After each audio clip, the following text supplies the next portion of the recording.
Keeping track of the roller coasters you ride, or counting credits as we say, is one of the main parts of being a coaster enthusiast.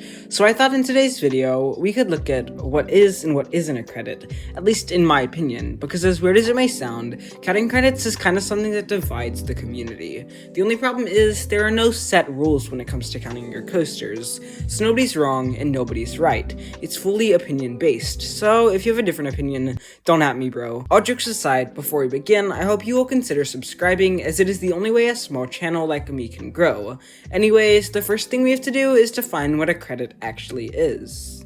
A credit is an individual roller coaster. That may sound pretty basic, but it's not. First off, what is a roller coaster? By definition, it's something where a train powered by gravity rides on roller coaster track and has roller coaster restraints. But what if a ride has a clone? Some chains who like to save money will duplicate the exact same roller coaster to multiple of their parks. Some examples of this are Batman the Ride clones, Vekoma Boomerangs, Vekoma SLCs, S&S Free Spins, and more.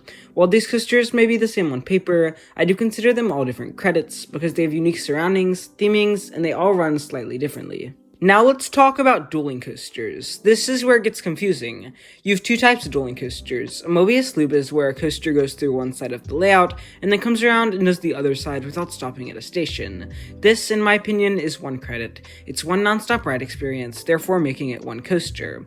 However, the other type of dueling coaster is where you have two different stations, meaning you must ride the coaster twice to experience both tracks.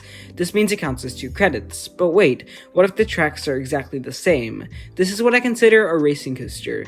At the moment, I actually think racing coasters count as 1 credit. If the coaster has one name and the tracks are almost identical, it counts as 1 ride. Again, I'm not right or wrong, this is just my opinion. That was probably a lot, so let's go through the less confusing part of counting credits. Water coasters. If a water coaster has a track, it's a credit. It's that simple. So, the Journey to Atlantis rides, credits. Rides like Tiana's Bayou Adventure, however, not a credit. Now let's talk about mountain coasters. I think these count. They run on track and they have coaster trains. On the other hand, zip coasters like the ones in Pigeon Forge, Tennessee are not credits at all. They're zip lines. My reasoning for this is that they look and ride like zip lines, not coasters.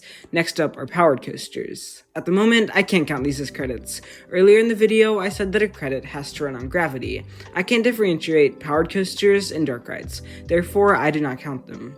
Anyways, there are a ton of really weird ones, so I'm just gonna throw them all out there. Zamperla Discos are a no, Larson Loops, no, Skyline Rides, no, Intamin Free Falls, yes, wait, actually, I want to talk about this one. I've seen a lot of people say it's just a drop tower, but it has coaster track, it has coaster trains, it runs on gravity, so I count it as a coaster.